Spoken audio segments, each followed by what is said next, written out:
Pessoal, para analisar as causas de incompatibilidade e impedimento para o exercício da advocacia.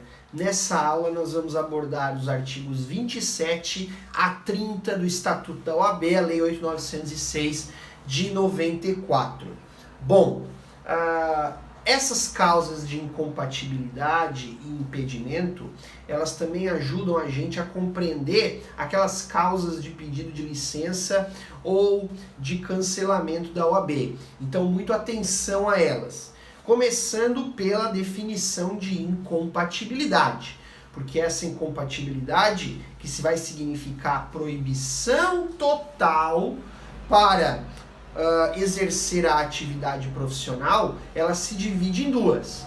Ela pode ser uma incompatibilidade definitiva, como pode ser uma incompatibilidade provisória. Qual o tratamento da incompatibilidade definitiva? Bom, a incompatibilidade definitiva é aquela que leva ao cancelamento da OAB. Cancelada a OAB, se deixou de exercer algo, aquela atividade profissional que lhe traga incompatibilidade definitiva, ao retornar você vai ter que ter um novo número de inscrição na OAB. Quem se enquadra nessa condição? Resumidamente, quem exerce cargos no Judiciário, no Ministério Público, no Tribunal de Contas da União, cartório, policial, militar, fiscal de tributo, gerente de instituições financeiras, né, bancos, enfim, guardas municipais, nos termos do processo 252 de 99, que foi um processo analisado pelo órgão especial do Conselho Federal da OAB, então inclusive o guarda municipal. Todas essas categorias se enquadram na incompatibilidade definitiva, proibição total para o exercício da advocacia. Gera o cancelamento da OAB. Por outro lado, nós temos também as causas de incompatibilidade provisória da OAB. A incompatibilidade provisória é aquela em que se constata a mera licença para o exercício da advocacia. Então ela está atrelada às causas de licença da OAB. Ou seja, depois que encerrar essa atividade que gera incompatibilidade provisória, a pessoa pode retornar aos quadros da OAB mantendo o mesmo número da inscrição anterior. Quem que se enquadra nesse quadro de incompatibilidade provisória? Cargos de diretor eletivo ad nutum, né? Diretores, né, de entes públicos que tenham poder de voto, de mando, tá?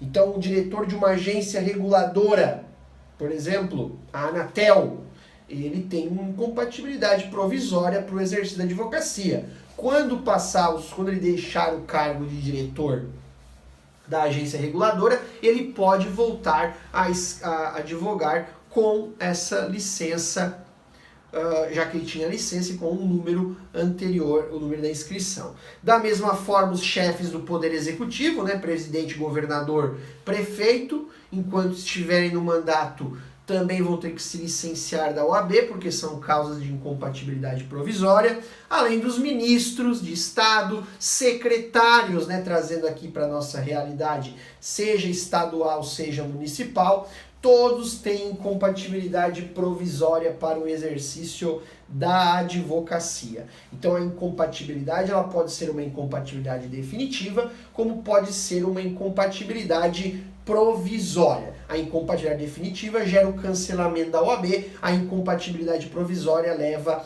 ao licenciamento da OAB. Entendido? Adiante. Quais são as causas de impedimento para o exercício da advocacia? Vejam, primeiramente destacar o seguinte: o que significa o impedimento? O impedimento é a proibição parcial para o exercício da advocacia. Então, as pessoas que têm uma proibição parcial para o exercício da advocacia, elas estão impedidas de advogar contra alguém, certo? Contra alguém. Contra quem essas pessoas estão impedidas de advogar? Por exemplo, servidores da administração pública direta, indireta ou fundacional podem ser advogados com uma restrição. Eles são impedidos de advogar contra a fazenda pública, que é quem lhe paga o salário. Membros do Poder Legislativo, vereador, deputado, membros do Poder Legislativo estão impedidos de advogar contra toda a administração pública, direta ou indireta, das 4 esferas. E no mais, procurador federal, estadual, distrital, municipal, estão impedidos de advogar contra o ente que lhe remunera. Então, o procurador, por exemplo, do município X, ele não pode advogar contra o ente que lhe remunera. É uma questão até lógica, certo? Essas 3 hipóteses, assim mencionadas, são as regras. Quais as exceções a essas regras? Bom, nós vamos abordar agora as 7 exceções nessa questão do impedimento. Primeiro, quando se é membro do Poder Legislativo, não se pode advogar contra toda a administração pública, direta ou indireta. É causa de impedimento. Agora, se você for membro do Poder Legislativo e membro da mesa diretora do Poder Legislativo que você ocupa, você vai ter uma incompatibilidade provisória. Isso significa que enquanto você estiver membro da mesa diretora, você não vai poder advogar contra ninguém. Restrição total para a advocacia. Essa é a primeira exceção. Segunda exceção. Quando se tratar, nos termos do artigo 30, parágrafo único do Estatuto, de professor, coordenador, diretor do curso de Direito, tá? A liberdade no exercício da advocacia, certo? Ou seja, ainda que você seja concursado, servidor público de uma universidade federal, você, no curso de Direito, professor, coordenador, enfim, essas pessoas vão ter liberdade para o exercício da advocacia. A restrição de impedimento não as atinge, mesmo sendo a fazenda pública, entre aspas, que lhes remunera. Essa exceção não é aplicada, por exemplo, ao reitor. O reitor, enquanto reitor, mantém a incompatibilidade provisória. Quando terminar o mandato de reitor, ele pode voltar a exercer a advocacia. Terceira exceção, em se tratando dos procuradores. Aquele procurador geral, procurador-chefe, tá? Do Estado, por exemplo, ele só vai poder advogar para o ente que lhe remunera. Ele detém uma exclusividade, certo? Então, diferente de um procurador comum que só não pode advogar contra quem lhe remunera, o procurador-geral, o chefe dos procuradores, por assim dizer, só pode advogar para o ente que lhe remunera. Não pode prestar nenhum outro tipo de advocacia fora do ente que lhe remunera, certo? Então essa é uma das exceções, a terceira exceção, quando se fala de impedimento ao exercício da advocacia. Quarta exceção, diretor que tiver voto, mando, poder de voto, de mando, de decisão, ele vai ter uma incompatibilidade provisória, certo? Isso nós já falamos.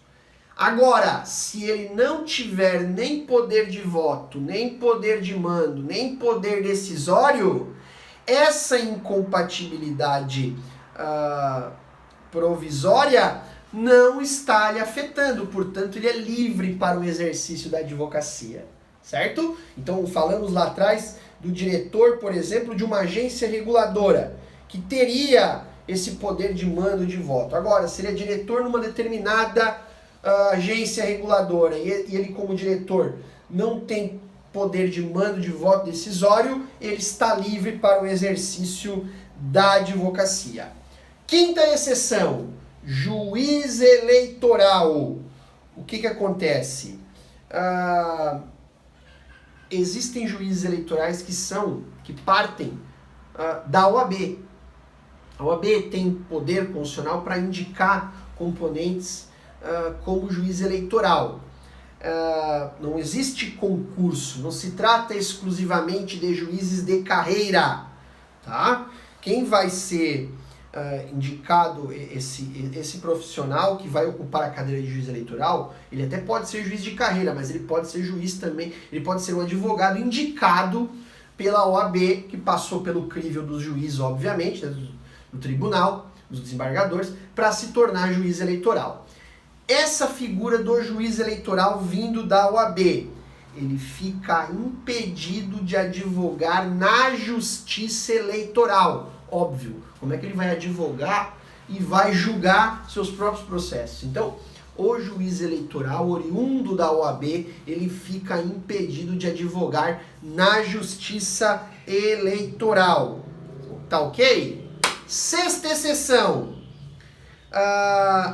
Nos juizados especiais, especificamente, o juiz leigo, aquele juiz leigo, conciliador, que não é concursado, ele está impedido de advogar onde ele esteja atuando. Então, a regra que se tem aqui é a seguinte: se ele é juiz leigo do juizado cível ou do juizado criminal, ele não vai poder advogar no juizado em que ele é juiz leigo. Há até uma discussão aqui nesse quesito, efetivamente. A OAB tem uma representação perante o Supremo Tribunal Federal para impedir o juiz leigo, aquele que não é concursado, de advogar, porque estaria caracterizando aqui uma incompatibilidade provisória. Todavia, o que se tem hoje, né, que predomina, é a questão do impedimento. E esse impedimento vai se dar para a advocacia no juizado em que ele atua, seja o juizado civil, seja o juizado criminal. E por fim, a sétima exceção é quando se tratar de defensor público. Os defensores públicos têm uma característica interessante. Aqueles defensores públicos que foram concursados, passaram no concurso antes da Lei Complementar 80 de 1994, eles podem advogar livremente em todas as áreas, fora, inclusive, da Defensoria Pública. Só para aqueles defensores públicos aprovados em concurso antes da Lei Complementar 80 de 94. Aos defensores públicos aprovados depois dessa Lei Complementar de 1994, só lhe é permitido advogar na Defensoria Pública no exercício das suas atribuições. Então essas são as 7 exceções às regras de impedimento e de incompatibilidade. Foi o que nós vimos nesse vídeo. As causas de incompatibilidade, as causas de impedimento previstas